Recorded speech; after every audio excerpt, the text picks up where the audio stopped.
पूर्णमेवावशिष्यते। ओम शांति शांति शांति। शंकरं शंकराचार्यं केशवं बादरायणं सूत्रभाष्य कृतौ वन्दे भगवन्तौ पुनः पुनः। ईश्वरो गुरुरात्मेति मूर्तिभेद विभागिने व्योमवद्व्याप्तदेहाय दक्षिणामूर्तये नमः। ओम शांति शांति शांति। ये 45वें ज्ञान यज्ञ के प्रथम दिवस का ये दूसरा सत्र है। प्रातःकाल आप लोगों ने श्रीमद् भागवत के प्रथम स्कंद के दूसरे श्लोक के बारे में महापुरुषों से विस्तृत विवेचन श्रवण किया। जिस प्रकार से जीवन में 4 पुरुषार्थ होते हैं, धर्म, अर्थ, काम और मोक्ष। अर्थ उपार्जन में भी यदि धर्म का नियंत्रण हो तो अर्थ भी व्यक्ति के श्रेय का कारण बनता है, और काम के साथ में भी अर्थ को जोड़ दिया। धर्मा विरुद्ध भूतेषु कामोस्मि भरतर्षभ। ये अर्थ और काम जो है ना, ये मनुष्य ने नहीं बनाए, ये परमात्मा के द्वारा निर्मित हैं, और सृष्टि का संचालन करने में इनकी महत्वपूर्ण भूमिका है, उपयोगिता है। ये अर्थ और काम की जो महत्वपूर्ण भूमिका है, लेकिन ये चीजें कभी कभी अभिशाप सिद्ध हो जाती हैं और कभी कभी वरदान सिद्ध हो जाती हैं। जैसे नदी होती है ना, नदी में पानी बहता है, तो जिस प्रदेश में नदी बहती है, नहर के किनारे किनारे का प्रांत पूरा हरा भरा होता है, प्रदेश पूरा हरा भरा होता है। और जहां पानी राजस्थान में जाओ तो पूरा सूखा ही सूखा पड़ा हुआ है उधर तो। लेकिन यदि उसी नदी में बाढ़ आ जाए ना, बंबई में पानी नहीं बरसता तो 7-8 जुलाई के बाद हम आकाश की तरफ देखने लगते हैं कि पानी आना जरूरी है, जरूर देखते हैं। लेकिन यदि वही 26 जुलाई वाली बात हो जाए तो क्या हो जाता है? जो पानी जीवन की आवश्यकता है वही कभी कभी जीवन के लिए बहुत बड़ी समस्या बन जाता है जब वो मर्यादा के बाहर हो जाता है। इसलिए धर्म और अर्थ के पहले भारतीय संस्कृति में, पहले अर्थ और काम के पहले भारतीय संस्कृति में धर्म शब्द जोड़ा गया। लेकिन प्रातःकाल आप लोगों ने जो श्रवण किया वो ये बात श्रवण की कि यहां पर जिस धर्म का निरूपण किया जा रहा है वो धर्म कैतव से रहित है, छल से रहित है। मैंने न उसमें अर्थ की कामना है, सकाम वो है ही नहीं। वो केवल उस परमेश्वर की प्राप्ति के लिए उस धर्म का आश्रय ग्रहण किया जा रहा है। उस परमेश्वर का आश्रय यह जीव क्यों ग्रहण करता है? उस परमेश्वर की स्मृति हमें कब आती है? उसके लिए थोड़ा आज का विषय जो है ना, गहना कर्मणो गति बताया ना। कर्मों की गति बड़ी गहरी है। हमारे जीवन में जो सुख और दुख होते हैं उन सुख दुखों के प्रति प्राया करके हम दूसरे को कारण समझते हैं। हम सोचते हैं कि आपके कारण हमें दुख हुआ, तो हम अपने को सुधारने की कोशिश कम करते हैं, आपको सुधारने की कोशिश ज्यादा करते हैं। यदि शायद हम ये बात समझें जीवन में कि मेरे जीवन में जो दुख है, उस दुख के प्रति कहीं ना कहीं मैं ही कारण हूं, उस दुख के प्रति दूसरा कारण नहीं हो सकता।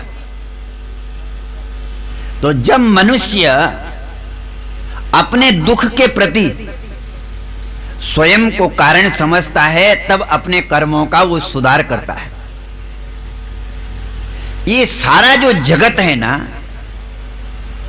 यहां सब जितने लोग जो कोई भी है, वो सब कर्मानुबंधीनि मनुष्य लोके है। ये सब कर्मों के साथ में बंधा हुआ है। इसलिए क्या करते हैं, भगवान अर्जुन को कहते हैं भगवत गीता में कि मनुष्य को कर्म भी समझना चाहिए, अकर्म भी समझना चाहिए, विकर्म भी समझना चाहिए, क्योंकि गहना कर्मणो गति, कर्मों की गति जो है ना वो बड़ी गहरी है। इतनी गहरी है कि कभी कभी बड़े बड़े तैराक भी डूब जाते हैं। इसलिए वास्तविक में समझना चाहिए। तो कौन समझाएगा आप लोगों को? है? और शास्त्र समझाएगा। क्योंकि देखो, शास्त्र का अर्थ होता है अज्ञात ज्ञापक। जिस वस्तु का हमें बोध नहीं है, उस वस्तु का बोध हमको शास्त्र के माध्यम से प्राप्त होता है। शास्त्र ही उस वस्तु के बारे में हमें बताता है। तो वो शास्त्र, महापुरुष उसका अध्ययन करते हैं, महापुरुष उसका चिंतन करते हैं, और फिर वो जो अध्ययन करते हैं, वो चिंतन करते हैं, वो सब आप लोगों को बताते हैं। आप भी कितने पुण्य आत्मा हैं कि इतने वर्षों अध्ययन करने के बाद, चिंतन करने के बाद, मनन करने के बाद जो महापुरुष अपने जीवन की साधना से अर्जित करते हैं। बहुत सारे महापुरुषों की बात तो अलग अलग हो जाती है। महाराज जी को आप कभी देखो, चाहे आप 5 बजे सुबह दरवाजा खोल लो और चाहे शाम को 5 बजे दरवाजा खोल लो, जब भी जाओ तो कुछ ना कुछ लिखने में लगे रहते हैं। कितने कितने शास्त्रों का अध्ययन होता होगा, कितने कितने शास्त्रों का चिंतन होता होगा, और आप यहाँ बैठे खाली प्रातः काल आकर के उन्होंने जो बता दिया आपको धर्म की व्याख्या। आप कितनी भी मेहनत करो, कितना भी चिंतन कर लो आप, लेकिन जो उन्होंने मनुस्मृति से लेकर, भागवत से लेकर, उपनिषदों से लेकर सब बातें आप लोगों को बताई, वो तो आप स्वयं कभी कर ही नहीं सकते उसको। ये सत्संग का महान लाभ, ये सत्संग का सबसे बड़ा महत्व यही है कि जो महापुरुष इतना चिंतन करते हैं, मनन करते हैं, वो आप लोगों को सहज भाव से प्राप्त होता है। और सहज भाव से क्या प्राप्त होता है? आप बहुत बड़ी पुण्य आत्मा हैं। हाँ, क्योंकि संत भी यही कहते हैं कि सत्संग कृपा बिन सुलभ न सोई। भगवान राम की जब कृपा होती है तब आदमी को सत्संग प्राप्त होता है। और जब कभी जीवन में दैव रूठ जाए ना, जब ऊपर वाला कभी नाराज हो जाए, तो जीवन में कुसंग की प्राप्ति होती है, बुरे आदमी का साथ प्राप्त होता है। महाभारत के पात्रों का जब चिंतन करते हैं, उन पात्रों में कर्ण एक सर्वश्रेष्ठ पात्र है। उस पात्र के समान कोई चरित्रवान नहीं, उस पात्र के समान कोई दानी नहीं, और उस आदमी के समान कोई वफादार नहीं। लेकिन ये सारे गुण होने के बावजूद भी अभिमन्यु के बाद महाभारत में सबसे ज्यादा दुर्गति से वही व्यक्ति मारा गया। और उसका कारण क्या है? जिस दिन कर्ण को महारथी बनाया गया, रात्रि के समय वो चिंतन करता है कि सामने की तरफ का जो महारथी है वो अर्जुन है और अर्जुन के सारथी स्वयं भगवान श्री कृष्ण हैं। आज युद्ध के मैदान में जाऊंगा तो भगवान के मुखार बिंद के दर्शन होंगे।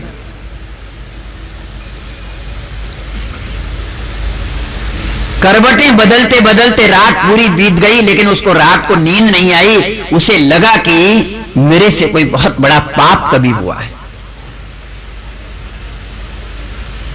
और वो पाप कैसे हुआ? जब द्रौपदी का चीरहरण हो रहा था, उस समय द्रौपदी के लिए कई लोगों ने गलत शब्द का प्रयोग किया। उस समय कर्ण ने भी द्रौपदी के लिए गलत शब्द का प्रयोग कर दिया, क्योंकि दुशासन बोल रहा था, दुर्योधन बोल रहा था, जितने दुष्ट बैठे थे सब बोल रहा था। उन दुष्टों के साथ में मिलकर के उसने भी उसी शब्द का प्रयोग कर दिया सहज भाव से। आप कुसंग वो है जहां पर न चाहते हुए भी आप सहज भाव से पाप कर लेते हैं, उसी का नाम कुसंग है। और सत्संग का अर्थ यह है जो जहां पर आप न चाहते हुए भी स्वाभाविक रूप से पुण्य कर लेते हैं, उसका नाम है सत्संग। सहज भाव से आप चाहते नहीं हैं, आप कुछ करने की कोशिश नहीं करते, लेकिन अचानक आपसे कुछ ऐसा महत्वपूर्ण, ऐसा श्रेष्ठ कोई कार्य हो जाता है जो आप नहीं चाहते, वो सत्संग का प्रभाव है। और इतना निकृष्ट और इतना घृणित आपसे कोई कर्म हो जाता है, जो कर्म आपकी मृत्यु का कारण बन जाता है, ये कुसंग का प्रभाव है। और रात भर सोच नहीं पाया, दुर्योधन के साथ में बैठ करके सहज भाव से ये शब्द तो बोल दिया, लेकिन ये शब्द का अर्थ और इसके द्वारा निर्मित होने वाला जो कर्म, और जब इसका परिणाम उसकी आंखों के सामने देखने लगा तो उसे लगा मुझसे बहुत बड़ा कोई पाप हो गया। तो कुसंग और सत्संग, तो आप सत्संग प्रातःकाल कर रहे थे, वहां पर आपको धर्म की व्याख्या इतनी गहराई से समझाई जा रही थी मनुस्मृति के माध्यम से, तो कितना पहले तो अध्ययन किया होगा, इतना अनुशीलन किया होगा, कितना चिंतन किया होगा, और फिर दृष्टांत के साथ में वो चीज आपके दिमाग में आती है तो निश्चित ही आपका कोई महान पुण्य होगा। तब आपने इस प्रकार के शास्त्रों के श्रवण के लिए जगह, ऐसी जगह पर आप स्वयं पहुंच जाते हैं। यही है आपका पुण्य, और इससे बड़ा कोई पुण्य नहीं है। ये महान पुण्य है, और इस महान पुण्य का आप लोग तो भाग्यवान हैं। इस प्रकार के शास्त्रों का चिंतन आप लोगों को श्रवण करने के लिए मिलता है। अब जो है देख लीजिए, बड़े बड़े महापुरुष आए हैं यहाँ पे। आज प्रातःकाल नहीं बोल पाए हमारे ऋषिकेश के महामंडलेश्वर स्वामी रामानंद गिरी जी महाराज, अभी पधारे स्वामी शंकरानंद जी महाराज, और साधना सदन के वर्तमान पीठाधीश्वर महामंडलेश्वर स्वामी विश्वात्मानंद पुरी जी महाराज भी आज आए हैं। और महेश्वरानंद जी महाराज तो आप लोगों के सबसे प्रिय, और जिनकी कथा श्रवण करने के लिए आप एकदम कान खड़े करके रखते हैं, घोड़े की तरह, और भी कान खड़ा कर। हाँ देखिए, है ना, तो सब श्रवण करते हैं आप लोग, बड़ी प्रेम से श्रवण करते हैं। अब आपको जो है ना, ये गहना कर्मणो गति, हाँ कर्मणो ये भी बोधव्यम, बोधव्यम च विकर्मणा अकर्मणश्च बोधव्यम, गहना कर्मणो गति। ये कर्मों की गति के बारे में आप लोगों को अभी 20 मिनट जो है ना, माटुंगा के महामंडलेश्वर स्वामी शंकरानंद जी महाराज 20 मिनट के लिए आपको श्रवण कराएंगे इसी विषय। देवमात्मा बुद्धि प्रकाशम मुमुक्षुर्वै शरणमहं प्रपद्ये। ओम शांति शांति शांति। परम श्रद्धेय परम पूज्य प्रातः स्मरणीय श्रोत्रिय ब्रह्मनिष्ठ द्वादश दर्शन आचार्य आनंदवन आश्रम के संस्थापक महामंडलेश्वर महाराज श्री, इस ज्ञान यज्ञ के संयोजक परम पूज्य प्रातस्मरणीय महामंडलेश्वर महाराज श्री, सबका परिचय आपको मालूम है। सबका नाम लेकर के 20 मिनट का समय उसमें से वो नहीं करना है। सबके चरणों में नमन। प्रभु प्रेमियों, माता एवं बहनों, बड़ा सुंदर विषय यहाँ प्रतिवर्ष रखा जाता है।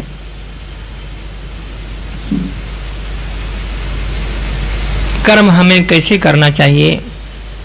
कर्म ही हमारे जीवन में बंधन का कारण है। बार बार सुनते हो कि कर्मानुबंधिनी मनुष्य लोके कर्मानुगो गच्छति जीव एकः। जो हम कर्म कर रहे हैं इसी कर्म को लेकर के अंततः हमें जाना है और उसी लिए गए कर्मों के अनुसार ही पुनः हमें यहाँ इस धराधाम पर आना पड़ता है। और यहाँ जो विषय है कि गहना कर्मणो गति, महाराज श्री ने श्लोक 4 अध्याय का ज्ञान कर्म संन्यास योग, कि कर्म हमें ज्ञान पूर्वक करना चाहिए। क्या हमें हमारे करने योग्य है, क्या करने योग्य नहीं है, इसका निर्देश, इसका ज्ञान हमें शास्त्र से मिलता है। भगवान श्री कृष्ण ने स्वयं कहा है और ऐसी परिस्थिति में कहा है जिस समय रणांगण में 18 अक्षौहिणी सेनाएं परस्पर आमने सामने युद्ध करने के लिए खड़ी हैं और वहां अर्जुन किम कर्तव्य विमूढ़ हो जाता है, मोहग्रस्त हो जाता है, विषाद से युक्त हो जाता है। उस अवस्था में वो स्वयं कहता है कि प्रभु मैं क्या करूं, मेरे कुछ समझ में नहीं आ रहा है। इन सब को मार करके हमें क्या मिलेगा, हम इनकी हत्या क्यों करें, यह हमारे लिए उचित नहीं है। भगवान भी परेशान हो जाते हैं। एक बात कह देते, मान लेता तो कोई बात नहीं है, लेकिन 18 अध्याय गीता सुनानी पड़ी। भगवान बार बार कह रहे हैं कि हे अर्जुन तुम युद्ध करो, यह युद्ध करना तुम्हारा परम कर्तव्य है, शास्त्र विहित है, लेकिन वो मानने के लिए तैयार नहीं। तो हमारा यह जो शरीर है यह कर्म के ही अनुसार हमें मिला है। जैसा हमने कर्म किया है उस कर्म के अनुसार ही हमें संसार में सुख दुख जो कुछ भी मिल रहा है ये कर्म के कारण ही मिल रहा है। अब यही कर्म अगर ज्ञान पूर्वक किया जाए तो वह हमारे जीवन में बंधन का कारण नहीं होगा, दुख का कारण नहीं होगा, आवागमन का कारण नहीं होगा। कर्म तो कर रहे हैं और जो भी कर्म हो रहा है वह अज्ञान में हो रहा है। किसके लिए? अब बताइए। पूछा जाता है भाई आप ये जो बिजनेस कर रहे हो, व्यापार कर रहे हो, ये जो उद्योग धंधे हैं किसके लिए? किमच्छन कस्य काम आए, ये किसके लिए कर रहे हो? हाँ? आप लोगों में से बहुत लोग हैं, अपने लगाइए थर्मामीटर, कहते हैं महाराज बच्चा है, पत्नी है, माँ है, पिता है, इष्ट मित्र परिवार हैं, इनके लिए कुछ कमा के रख के जाऊं। विचार करो। मुझे एक बात याद आती है कि 2 गधे थे, सुना होगा आप लोगों ने। तो उनकी आपस में बड़ी मित्रता थी। एक गधा धोबी का है और एक गधा नट का है, नट जो घूम घूम करके नचाते हैं। और उस नट की एक लड़की है। तो दोनों एक दिन बैठ करके आपस में बातचीत करने लगे। तो धोबी के गधा से नट का गधा पूछता है कि भाई तेरा कैसा चल रहा है? कहा भैया बहुत मजे से चल रहा है, मेरा मालिक मुझे ले जाता है मेरे ऊपर लाद करके कपड़े उपड़े और वहां धो करके सुखाने में जितना समय लगता है उतने समय मुझे छोड़ देता है, मैं हरी हरी घास खाता हूं और बढ़िया नदी का पानी पीता हूं, ठीक चल रहा है, बहुत बढ़िया है। तेरा कैसा चल रहा है? उसने कहा भैया मैं तो बहुत कष्ट में हूं, इस गांव से उस गांव, उस गांव से उस गांव घूमता रहता हूं, घुमाता रहता है मेरा मालिक। इतना कष्ट में सहन करता हूं, तब जाकर के शाम को मुझे खाने को कुछ हरी घास और घास भूसा मिल जाता है। कहा तो तू ये नौकरी छोड़ क्यों नहीं देता? क्यों यहां लगा हुआ है? मेरे जैसा कोई पकड़ ले। कहा क्या कहूं यार, मुझे थोड़ा आशा है, एक लोभ है। बोले क्या? कि जिस आशा के कारण मैं इसकी नौकरी कर रहा हूं वो ये है कि वो नट जो हमें घुमाता है और खेल दिखाता है, रस्सी बांध करके बांबू के दोनों छोर पर, और उस पर अपनी लड़की को चढ़ाता है और कहता है कि ध्यान रखना, अगर तू गिरी इस रस्सी के ऊपर से तो तेरी शादी इसी गधे से कर दूंगा। किससे कर दूंगा? इसी गधे से कर दूंगा।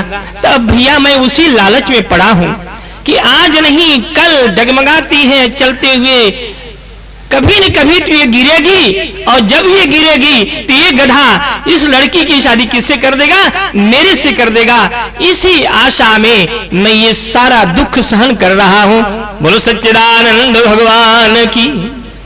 अरे जयकारा लगाओ। बोलो भक्तवत्सल भगवान की। कि आशा नाम नदी मनोरथ जला, तृष्णा तरंगा कुला, राग गाहवती वितर्क बिहगा, धैर्य धूम ध्वंसिनी, मोहावर्त सुदुस्तराति गहना, प्रोतुंग चिंतालसी, तस्या पारगता विशुद्ध मनसा, नंदंति योगेश्वरा। यही आशा है। आशा नाम नदी मनोरथ जला। ये जो मनोरथ है, जो हमारी आशा है कि पुत्र मेरी सेवा करेगा, पत्नी मेरी सेवा करेगी, ये भाई, ये मित्र, यही आशा ले डूबती है और उसी आशा में क्या से क्या अनर्थ कर डालता है। जो नहीं करना चाहिए वह भी करता है, इसका ज्ञान समाप्त हो जाता है। तृष्णा तरंगाकुला, तृष्णा बढ़ती जा रही है, बढ़ती जा रही है। एक पूर्ण हुई तो दूसरी, दूसरी पूर्ण हुई तो तीसरी, इसी तृष्णा में ये फंसा हुआ है। मोहावर्त सुदस्तराति गहना, ऐसा मोह